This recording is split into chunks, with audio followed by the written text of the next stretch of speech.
Dieu dit dans sa parole, je mets devant toi deux chemins, le bien et le mal. Choisis lequel tu veux suivre. Mais moi, ton Dieu, je te demanderai de suivre le bien, afin que tu vives, pour que tu vives. Oh yes. Et moi, je viens, je dis Seigneur, je t'aime, je veux te suivre. C'est ni par la force, ni par la... Bien-aimés dans le Seigneur, nous vous saluons au nom de notre Seigneur Jésus-Christ. En ce temps difficile que nous traversons, nous voulons partager une fois de plus la parole de Dieu, car la Bible dit, dans leur détresse, ils crièrent et l'Éternel leur envoya sa parole et sa parole les guérit. Nous bénissons Dieu parce que la parole de Dieu est là pour nous faire du bien, pour nous bénir, pour nous amener d'un niveau à un autre et de nous stabiliser aussi dans la foi. Nous prions que ce temps, que le Saint-Esprit nous saisisse, nous conduise pour ce message combien important, afin de maintenir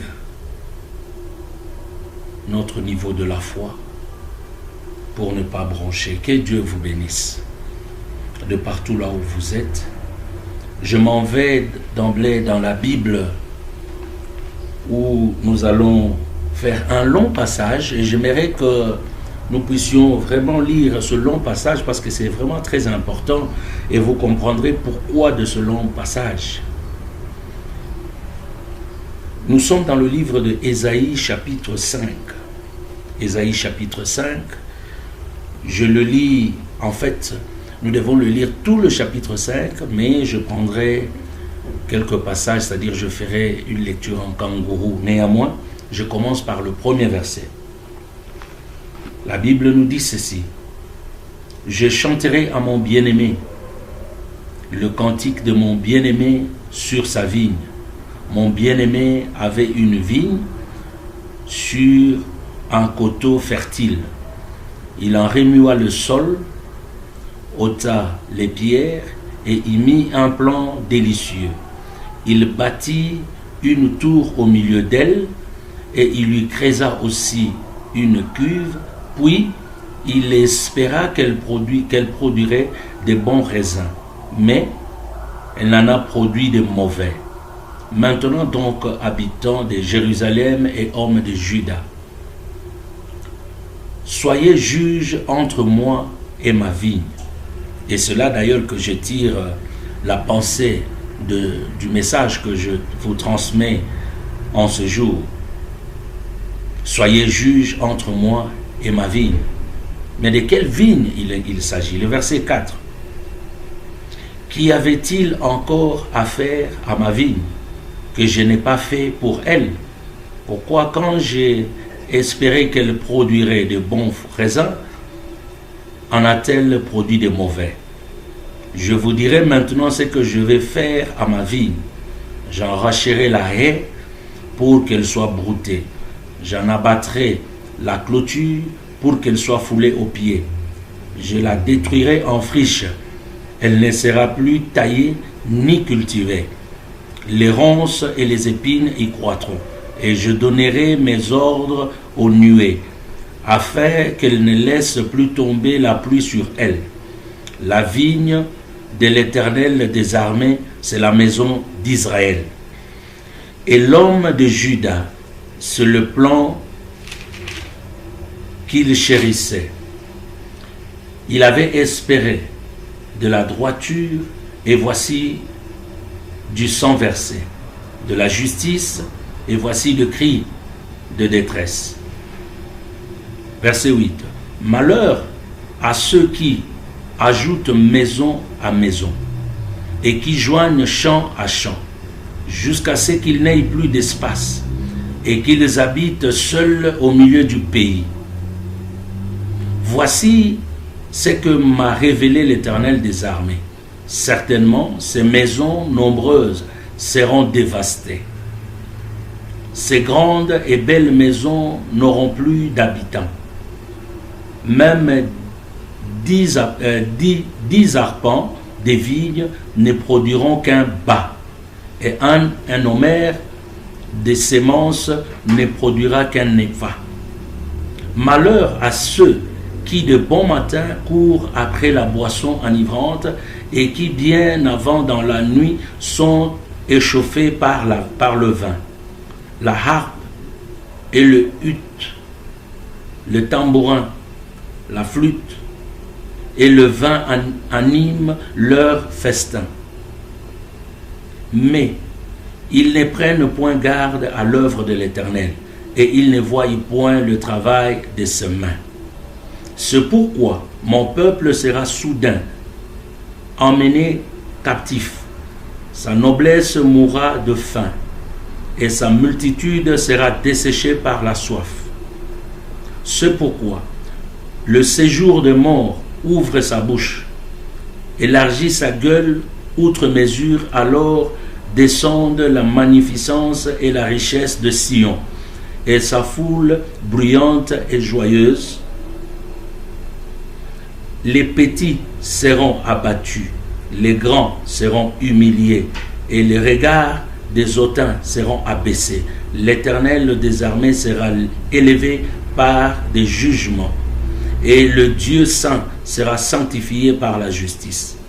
Des brebis paîtront comme sur leur pâturage, et des étrangers dévoreront les possessions ruinées de riches. Malheur à ceux qui tirent l'iniquité avec les cordes du vice, et le péché comme avec le trait d'un char, et qui disent, qui hâtent, qu'il accélère son œuvre, afin que nous la voyions, que le décret du Saint d'Israël arrivait et s'exécutait, afin que nous les connaissions. Malheur à ceux qui appellent le mal bien et le bien mal, qui changent les ténèbres en lumière et la lumière en ténèbres, qui changent l'amertume en douceur et la douceur en amertume. Malheur à ceux qui sont sages à leurs yeux et qui se croient intelligents. Malheur à ceux qui ont de la bravoure pour boire du vin et de la vaillance pour mêler des liqueurs fortes, qui justifient le coupable pour un présent et enlèvent aux innocents leurs droits. C'est pourquoi, comme une langue de feu dévore le chaume, et comme la flamme consume l'herbe sèche, ainsi leur racine sera comme de la poussière, et leur fleur se dispersera comme de la poussière, car ils ont dédaigné la loi de l'Éternel des armées, et ils ont méprisé la parole du Saint d'Israël. C'est pourquoi la colère de l'Éternel s'enflamme contre son peuple, et étend sa main sur lui, et il le frappe. Les montagnes s'ébranlent, et les cadavres sont comme des balayures au milieu de rues. Malgré tout cela, sa colère ne s'apaise point, et sa main est encore étendue. Et il élève une bannière pour le peuple lointain, et il en siffle un des extrémités de la terre, et voici, il arrive avec promptitude et légèreté. Nul n'est fatigué, nul ne chancelle de lassitude. Personne ne sommeille ni ne dort. Aucun n'a la ceinture de ses reins détachée, ni la courroie de ses souliers rompue. Bien-aimés, c'est une longue lecture, excusez-moi, parce qu'il y a des choses pour lesquelles il faudrait que nous puissions bien comprendre. Le titre de ce message que je suis en train d'adresser au peuple de Dieu dans le monde entier, et en particulier vous qui me suivez, j'aimerais aujourd'hui te dire que Dieu n'est pas notre ami. Dieu, il ne raisonne pas comme un homme. Eh bien, le titre, je l'ai tiré dans ce livre et j'ai dit, ce titre, c'est Dieu a un procès avec l'homme. Dieu a un procès avec l'homme. Dieu a un procès avec un homme individuellement. Toi, moi, mon voisin, voisine, et enfin le monde entier. Dieu a un procès. Parce que le monde est dans l'ébullition, le monde est dans le trouble. Aujourd'hui, on ne sait pas à quel sens se vouer. Aujourd'hui, tel que nous sommes là, il y a l'incertitude partout, dans tous les coins. Personne ne sait quoi faire. Oui, c'est vrai, parce que les gens ont pris la Bible ou la parole de Dieu comme une histoire. Les gens ont pris la parole de Dieu comme un récit. Il y a d'autres qui disent que ce sont des contes, ce sont des légendes. Ou même plus, les gens disent que ce sont des montages. Mais c'est vraiment malheureux quand je vois toutes ces choses et la façon dont les gens pensent. Et je me dis, il y a très peu de gens qui lisent la parole de Dieu ou qui ont la volonté d'écouter la parole de Dieu. Parce que la Bible nous dit dans 1 Corinthiens chapitre 10, quand vous lisez à partir du premier verset jusque même au 12e verset, la Bible dit, et Paul est en train de dire les choses qui sont arrivées aux aînés. Il dit, elles ont été écrites pour nous servir d'instruction. Ces choses-là ne sont pas écrites, c'est-à-dire la parole de Dieu n'a pas été écrite en vain. Elle a été écrite pour nous servir d'exemple et d'instruction. Mais malheureusement, très peu de gens prennent cela au sérieux. Je voudrais que nous puissions rapidement faire un peu, voir un peu dans la Bible quelques passages de situations passées qui sont similaires aux situations actuelles. Regardez dans le livre de Genèse au chapitre 3, quand vous lisez, vous allez trouver que l'homme avait péché contre Dieu. L'homme avait désobéi et Dieu l'a puni. Dieu l'a puni, Dieu l'a chassé du jardin d'Éden. Et non seulement qu'il l'avait chassé, il l'avait maudit. Il dit même ton travail sera maudit parce que tu mangeras désormais à la sueur de ton front. Si nous comprenons par là qu'avant l'homme mangeait sans pour autant souffrir. Mais à cause de la désobéissance, Dieu a dit tu mangeras à la sueur de ton front. Et ce jour-là, Dieu a déclaré que, en tout cas, tu retourneras à la poussière. Nous comprenons par là que Dieu avait créé l'homme pour qu'il vive dans l'éternité sur la terre. Mais malheureusement, à cause de la désobéissance, Dieu l'a puni. Comme l'homme est toujours têtu, plus tard, nous allons voir dans Genèse chapitre 6, l'histoire avec Noé. La Bible dit que l'iniquité avait accru, avait atteint un niveau tellement élevé, à telle enseigne que Dieu s'est fâché. Il envoya Noé pour construire l'arche. Il est dit construit. Au moins peut-être les gens écouteront, entreront dans l'arche. Parce que moi je vais envoyer le déluge et c'est par le déluge que je vais détruire le monde. Noé, pendant qu'il construisait l'arche, parce qu'il l'a construit pendant 100 ans, il construisait l'arche et à la fin, il a demandé aux gens d'entrer. Personne n'est entré si ce n'est que lui, ses 2 fils et ses 2 belles-filles, et ses 3 fils, ses 3 belles-filles et sa femme. Donc au total, ils étaient à 8. Dieu a envoyé le déluge, il a détruit l'humanité. Bien aimé, ce sont de faits. C'est vrai, ce sont des choses que les gens peuvent dire que ce sont des légendes, mais qui doivent nous instruire. Et Dieu ne s'est pas limité là-bas. Vous allez voir aussi, toujours dans Genèse, au chapitre 11, l'histoire de la tour de Babel. Les hommes se sont réunis pour construire une tour, pour dire nous voulons atteindre le sommet et voir là où Dieu règne. La Bible dit que Dieu, il les a frappés de la confusion et ils se sont tous dispersés. Voilà que l'homme, parce qu'il est toujours têtu, il est à la recherche du pouvoir, il est à la recherche de faire des choses selon lui et oubliant que Dieu existe.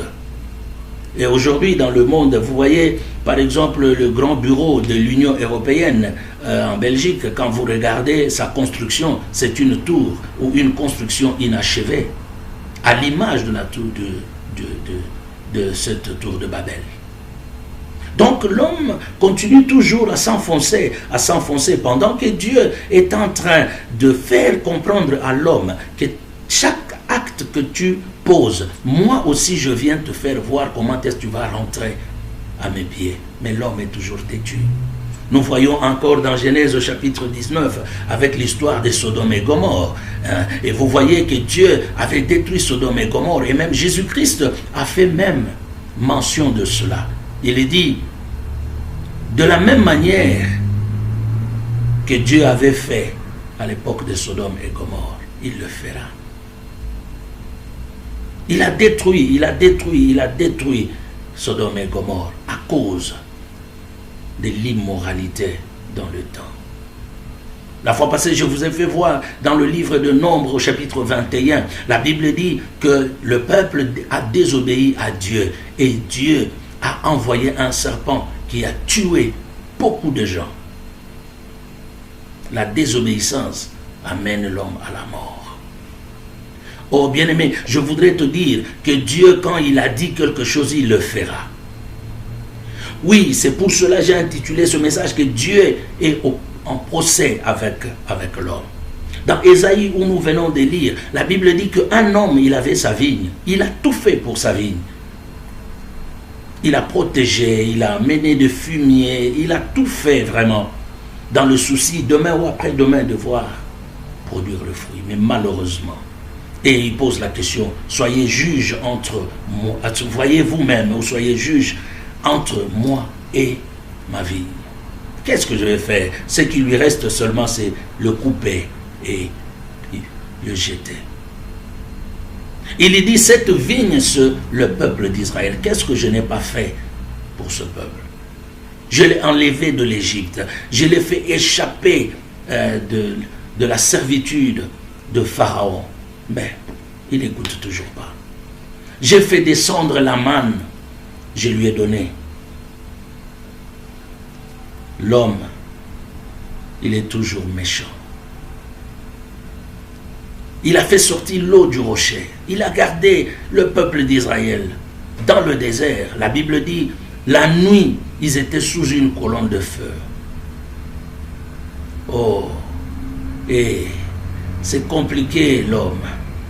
Mais on ne se rend pas compte que la situation dans laquelle nous sommes aujourd'hui, il faut se poser des questions. Pourquoi ceci nous arrive? Et en ce temps comme celui-ci, et à ce temps-là, quand Dieu le faisait, il le faisait par amour, comme il l'a fait pour nous. Qu'est-ce que Dieu n'a pas fait pour l'homme? Qu'est-ce que Dieu ne nous a pas donné? Mais je vous dis que l'homme restant têtu, l'homme est toujours à la recherche de ce qui fait sa joie pour son intérêt. Or, Dieu, lui, dans son camp, il veut que nous puissions chercher premièrement l'intérêt du royaume. C'est pourquoi Jésus l'a dit dans Jean chapitre 6, quand vous lisez à partir du verset 33, il est dit, cherchez premièrement le royaume et le reste vous sera donné par surcroît. Il y a très peu de gens dans le monde aujourd'hui qui écoutent. Dieu est en procès avec l'homme. Dieu est en procès avec toi et moi. Dieu est en procès avec l'humanité. Dieu est en procès avec tout un chacun. Et c'est pour cela que j'aimerais que nous puissions prendre la deuxième lecture dans le livre d'Exode et que tu comprennes quel est le procès que Dieu est en train de mener avec l'homme. Dans Exode chapitre 20, c'est un passage merveilleux et que les gens connaissent même ce passage par cœur. C'est concernant les 10 commandements. Dieu ne punit jamais l'homme en vain. Il le punit parce qu'il y a quelque chose. Exode chapitre 20 à partir du premier verset. Alors Dieu prononça toutes ces paroles en disant, je suis l'Éternel ton Dieu qui te fait sortir du pays d'Égypte, de la maison de ton père. Tu n'auras pas d'autre Dieu devant ma face.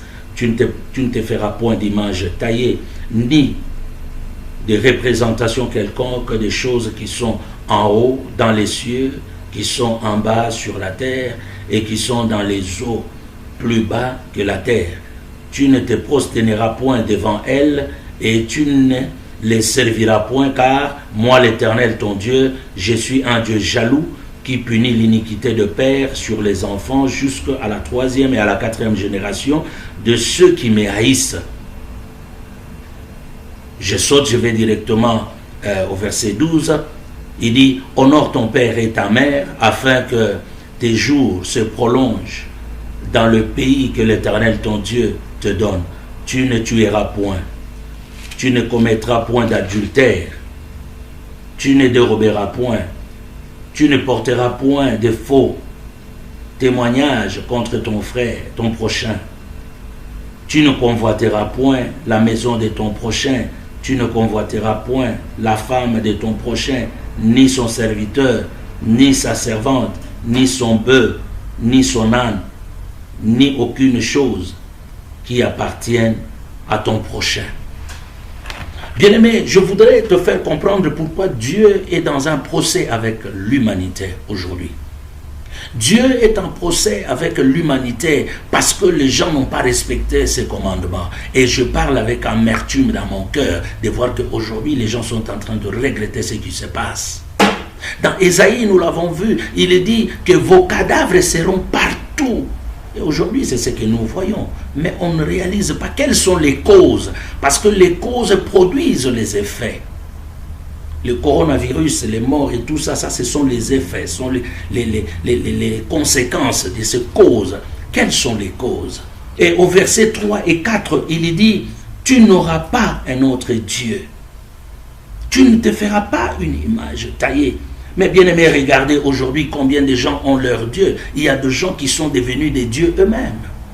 Il y a des gens, si vous ne parlez pas d'eux, ils ne te classent pas. Hein. Si tu ne cites pas son nom, c'est fini. Il veut que vous tous, vous puissiez vous agenouiller devant lui parce qu'il a le moyen, parce qu'il est élevé, parce qu'il est ceci ou il est cela, ou il est intelligent. Il y a des gens même qui se sont donné cette audace-là de dire qu'ils sont des dieux. Mais je bénis le Seigneur parce que la mort les a aussi emportés.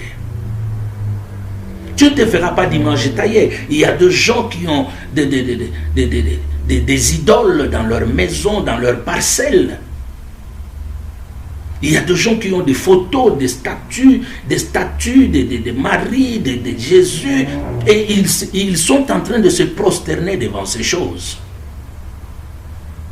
Il y a des gens, aujourd'hui, ils ont même des photos dans des maisons et ils sont en train de s'agenouiller devant ça. Et malheureusement, même dans les églises, ces choses sont entrées. Vous trouverez dans une église un pasteur avec une grande photo et lui et sa femme, où vraiment, quand vous entrez, vous ne voyez pas Jésus, mais vous voyez l'homme. C'est triste, mes frères. Même quand nous parlons, et de deux fois, ça fait mal. Vous ne vous ferez pas des images. Vous ne pouvez même pas vous prosterner devant ces images. Il y a des gens qui ont des symboles, des signes, des zodiaques, toutes ces choses-là. C'est l'abomination devant l'Éternel. Il y a des gens qui ont des totems de famille, des totems de pays, des totems de ceci et des totems de cela. Il y a des gens, comme je disais, ils ont des photos. C'est comme ça que vous trouvez les gens qui entrent même dans l'église avec la photo de son oncle, la photo de son père, la photo de... c'est pas moi de qui. Et il vient, il présente ça à l'homme de Dieu. Il dit, mets seulement ta main sur la photo pour que la personne soit guérie. Bien-aimé, la Bible nous dit, c'est par la foi que nous trouvons la solution devant l'Éternel. Dieu est en procès avec l'homme. Dieu est en procès avec l'homme. Tu ne te prosterneras pas devant toutes ces choses. Et quelle est la raison que les gens avancent de foi avec toutes ces choses qu'ils se sont représentées ou qu'ils ont représenté Dieu sur la terre? C'est la protection. Si ce n'est pas la protection, c'est la source. C'est de là, quand il s'agenouille devant sa statue, s'agenouille devant son idole, il fait ceci devant ses fétiches ou quoi, il croit que c'est là qu'il tire la vie, qu'il tire le moyen et il doit continuellement le faire. Or, la Bible nous dit, c'est Dieu qui est la source de la vie de quelqu'un. Pourquoi Dieu ne peut pas être en procès avec nous? Parce que le souffle de vie, c'est lui qui a mis ça en nous. L'or et l'argent lui appartiennent. Si nous nous réveillons le matin, c'est lui. Si nous dormons, c'est lui. Si nous mangeons, c'est lui. Ce n'est pas par notre propre force. Dieu veut que chacun de nous rentre à ce pied. Au verset 12, il dit, « Honore ton père et ta mère pour que tu vives longtemps sur la terre. » Waouh, waouh, waouh. Aujourd'hui, regardez tout ce qui se passe. Les enfants n'honorent pas leurs parents. Les enfants sont devenus rebelles vis-à-vis à leurs aînés. Regardez les enfants d'aujourd'hui, son père atteint 60 ans, 70 ans, il l'amène dans l'hospice de vieillards. Mais regardez même cette maladie coronavirus est en train de frapper pour la plupart des cas que nous avons vus dans les pays européens. Et la plupart, ce sont des adultes. Oui, tout ça, c'est au nom de la modernité, au nom du développement, au nom de la croissance, micro, macro, toutes ces histoires-là, les gens ne veulent pas prendre soin de leurs parents. Ils les jettent dans les hospices de vieillards. Voilà ce qui est arrivé. Les jeunes gens n'honorent plus leurs parents. Regardez même sur le plan éducationnel. Aujourd'hui, un enfant, il peut appeler la police pour arrêter son père. Où est-ce que nous allons, mes amis? Pourquoi Dieu ne peut pas être en procès avec nous? Pourquoi Dieu ne peut pas être en procès avec nous? Pourquoi? Les adultes sont en train de mourir. Oui, c'est vrai. Mais vous voyez, parce que les gens n'aiment pas bien lire la Bible, même dans la Bible, quand vous lisez dans Nombre chapitre 14, donc chapitre 13 et le chapitre 14, vous allez voir que Dieu s'était fâché contre tous les anciens.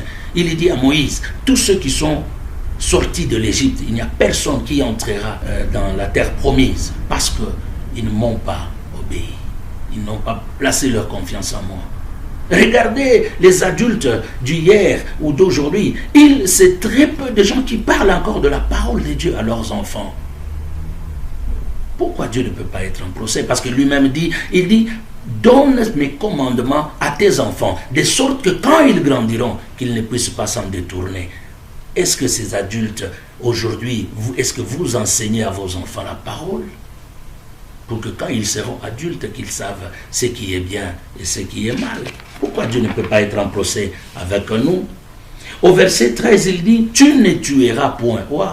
Là encore, frère, Dieu est en procès avec l'humanité.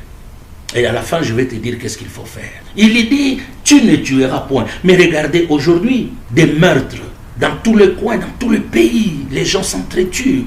Les guerres inutiles, les guerres qui sont montées de toutes pièces. Et je me rappelle d'un homme comme Kadhafi, il a été tué au nom de la démocratie. Mais regardez ce que Libye est devenue aujourd'hui. Et c'est par ça qu'il y a eu ce printemps arabe qui jusqu'à aujourd'hui a détruit, est en train de décimer une bonne partie de l'Afrique. Il y a eu des Boko Haram, il y a eu tout ce monde-là. Il y a eu un homme comme Saddam Hussein dans son pays. Un jour, il y a un autre pays qui se lève, il dit que non, tu es dictateur. Et nous devons t'enlever. Parce qu'ils ont un intérêt là-bas. Ils l'ont détruit. Regardez ce qui est devenu Irak. Et même tout ce pays, tout autour, sont devenus déstabilisés. Iran et tous les autres pays. Des tueries inutiles. Et il y a des gens comme les Thomas Sankara, on les avait éliminés. Parce qu'ils avaient une pensée pieuse. Mais à cause de cette pensée mauvaise, regarde là où nous sommes. Regarde en RDC, au Congo, à l'est du pays. Aujourd'hui, le monde est en ébullition parce que le coronavirus est en train de tuer les gens. Combien de gens sont morts de coronavirus? Il y en a à peu près, jusque-là, même pas 300 000. Mais en RDC, il y a combien qui sont morts? Plus de 10 millions de gens qui meurent jour et nuit. Eux, ils n'ont pas le droit de vivre parce que ce sont des sauterelles ou, c'est pas moi, des cancrelats ou des fourmis, ils n'ont pas le droit de vivre. À cause d'une certaine minerai que ce pays-là, on détruit, on décime, on tue, vous n'avez pas le droit. Mais voilà que 300 000 personnes qui meurent dans le monde, tout le monde est chamboulé, c'est fini. Non, il faut faire quelque chose. Mais pour ce pays-là, on ne pouvait rien faire. Quand Ebola était en train de tuer les gens là-bas, qui en parlait au monde? Mais aujourd'hui, à cause du coronavirus, des tueries inutiles, des fabrications des armes. Ce sont les soi-disant maniants qui fabriquent des armes et qui vendent. Et l'arme, on vend ça pourquoi? C'est pour tuer. Les avortements inutiles, il y a des pays qui ont même légalisé l'avortement. Les tueries. Il y a des gens qui tuent aussi par langue. Il y a des gens qui s'entretuent dans les poisons. Qu'est-ce que je peux encore vous dire? Les gens, ils ont des ports d'armes, des licences de porter des armes, et ils disent au nom de la défense. Oh, bien-aimé, j'aimerais te dire, c'est Dieu qui est le meilleur protecteur. Et pourquoi Dieu ne peut pas être en procès avec l'humanité? Au verset 14, il dit, tu ne commettras pas l'adultère. Oh, là encore, c'est de la foutaise dans le monde. Nous parlons aujourd'hui de la polygamie. Quand on parle de la polygamie, il y a des gens même dans l'église qui s'énervent. C'est de l'adultère. Il y a la polyandrie, c'est-à-dire une femme qui a aussi plusieurs hommes. À notre époque, nous avons connu les gens qu'on appelait les chics, chèques et chocs. Vous comprenez de quoi je parle? L'homosexualité. Wow. Quand vous regardez la Bible dit cela clairement dans Romains chapitre 1er. Il dit à cause de vos mauvaises pensées que Dieu vous a rejeté dans tout ce que vous êtes en train de faire. L'homosexualité, le lesbianisme, aujourd'hui, bat son plein dans le monde entier, l'immoralité. Le monde aujourd'hui est en train d'apprendre les enfants la sexualité, même à l'âge de 12-13 ans. Des fois même dans certaines écoles, des choses qui étaient cachées aux enfants. Dans l'ancien temps, aujourd'hui, c'est devenu à leur portée. Pourquoi Dieu ne peut pas être en procès avec nous? Il dit ceci au verset 15, il dit, tu ne déroberas point. Ah, bien aimé, pourquoi Dieu ne peut pas être en procès avec nous? Le vol systématisé, le vol, comment dirais-je, organisé. Vous trouvez quelqu'un, on le nomme Premier ministre le matin, il n'avait même pas un vélo, mais une semaine après, il a des véhicules impossibles. On ne se pose même pas de questions. Les présidents des républiques qui cachent l'argent dans des paradis fiscaux, on n'en parle pas, on trouve ça normal. Les gens volent, pillent dans le gouvernement, chacun pour soi, et on s'entretue pour de l'argent. On ne veut pas qu'on parle de l'autre, il faut qu'on parle de moi. Et le commun des mortels est en train de souffrir. Pourquoi Dieu ne peut pas être en procès avec nous? Le détournement des deniers publics, les ministres, les gouverneurs, c'est très compliqué, frère. Réveillons-nous, nous pleurons, c'est vrai, mais le temps est arrivé que nous devons dire, Seigneur, pardonne-nous. Je prie que mon Dieu puisse nous pardonner et nous aider à comprendre les commandements, nous devons les respecter. Dieu n'est pas notre ami. Au verset 16, il dit, tu ne peux pas faire de faux témoignages à ton prochain. Le monde aujourd'hui, il y a le complot, les coups d'État. Il y a des complots des pays contre d'autres pays. La malhonnêteté, l'hypocrisie, le coup bas. Il y a des gens qui mettent le couteau dans le dos des autres. Des faux témoignages. Tout ça, c'est dans le souci, soit d'éliminer, de détruire ou de prendre. Il y a des pays aujourd'hui, quand ils apprennent que tel autre pays a tel minerai, a telle ressource, il faut chercher par tous les moyens à le décimer, à le détruire. Comme il y a un adage qui dit, on divise pour mieux régner. Pourquoi Dieu ne peut pas être en procès avec l'homme? Au verset 17, il dit, tu ne convoiteras point. La convoitise, c'est le fait de vouloir tout puisse t'appartenir. C'est quand tu penses que tout doit t'appartenir, c'est un esprit de convoitise. Et cette convoitise-là amène souvent à des tueries. Parce que les conséquences, c'est le moi qui prône. Si on ne parle pas de toi, non. Alors on n'a pas encore parlé. Et si tu entends le nom de quelqu'un d'autre, il faut chercher par tous les moyens à l'éliminer.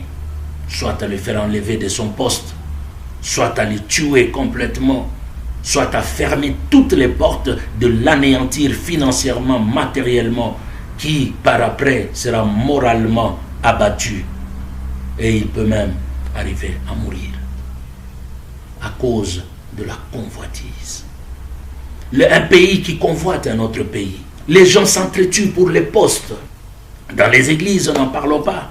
Les hommes de Dieu en train de se convoiter. Non, lui, il a 1000 membres. Lui, il a 10 000. Celui-ci, il a 20. Il convoite celui qui a 1000. Frère, ce n'est pas le nombre qui fait de nous un homme de Dieu. Ce qui fait de nous l'homme de Dieu, c'est la crainte de l'Éternel. Peut-être que Dieu t'a envoyé sur la terre pour faire le travail, ne fût-ce qu'avec 20 membres. Contente-toi de ces membres-là. Prie Dieu et Dieu, il te récompensera par rapport à ce travail. La convoitise. Et la convoitise, à la fin, amène l'orgueil. Parce que tu as anéanti tout le monde, il faut qu'on parle seulement de toi. Or, l'orgueil précède la chute. Et souvent, à cause de cet orgueil, il y a cet esprit de comparaison. Pourquoi Dieu ne peut pas être en procès avec nous? Et pour terminer, j'aimerais te donner les résolutions. Les résolutions, nous les trouvons dans le livre de 2 Chroniques, au chapitre 7. C'est un passage que nous connaissons tous.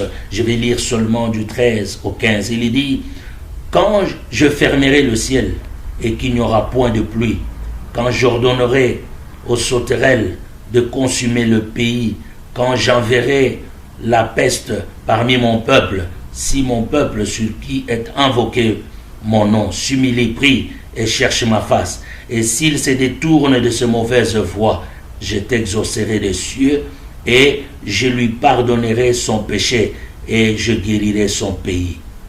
Mes yeux seront ouverts désormais et mes oreilles seront attentives à la prière faite en ces lieux. Waouh! Voilà la piste de solution que Dieu nous a donnée. Si mon peuple sur qui est invoqué mon nom s'humilie et prie. Si Dieu est en procès avec le peuple, il veut simplement que nous puissions nous humilier et nous regardions à la croix et nous disions: Seigneur, pardonne-nous. Dieu va nous pardonner. Si toi, le chef de l'État, tu écoutes ce message, tu es capable d'appeler les hommes de Dieu et tout le pays de prier. Et je voudrais que, à la place de mon peuple, que ça soit, parce que le monde entier ne peut pas croire en une seule foi. Le pays, pas en une seule fois, mais au moins, tu peux réduire ça au niveau de ta famille. Si ta famille et le peuple de Dieu, vous vous humiliez, vous priez, l'Éternel vous écoutera et il vous épargnera cette maladie. Si un pays s'humilie, ça sera la même chose. Dieu est capable de nous pardonner, mais c'est qu'il veut que nous puissions venir à lui. C'est pourquoi Jésus a dit: quand le Fils de l'homme sera élevé, tous les hommes viendront à lui. Il écoute la prière et il exauce la prière. Il nous dit dans Jean chapitre 16, le verset 33, il dit: je vous ai dit ces choses afin que vous le sachiez. Vous aurez des tribulations, mais prenez courage, car moi, j'ai vaincu le monde. La seule solution que nous avons, bien-aimés, c'est de courir au pied de Jésus-Christ, en reconnaissant le mal que nous avons fait, en reconnaissant le péché, les 10 commandements, que nous puissions avoir l'amour tel que nous le dit dans 1 Corinthiens chapitre 13, que nous reconnaissons nos péchés. Dieu, il nous pardonnera. La Bible nous dit dans Ésaïe chapitre 59 que la main de l'Éternel n'est pas courte pour sauver, moins encore son oreille dure pour entendre nos prières, mais ce sont nos péchés qui nous séparent de lui. Bien-aimés, pourquoi Dieu ne peut pas être en procès avec nous? Et nous avons besoin de voir d'avoir l'acquittement vis-à-vis de ce procès. Comme c'est lui qui est le juge, il est aussi l'avocat. La Bible dit: nous avons un avocat meilleur qui est Christ auprès du Père, intercédant pour nous. Venons ensemble. Ça peut être une communauté, ça peut être une famille, ça peut être un clan, ça peut être une province, ça peut être un pays, ça peut être un continent. Je dis, si nous venons à lui, nous nous humilions, l'Éternel nous donnera la solution. Que mon Dieu vous bénisse. Garde mes yeux, Seigneur, dans ta présence. Garde mes yeux, Seigneur, pour que je vive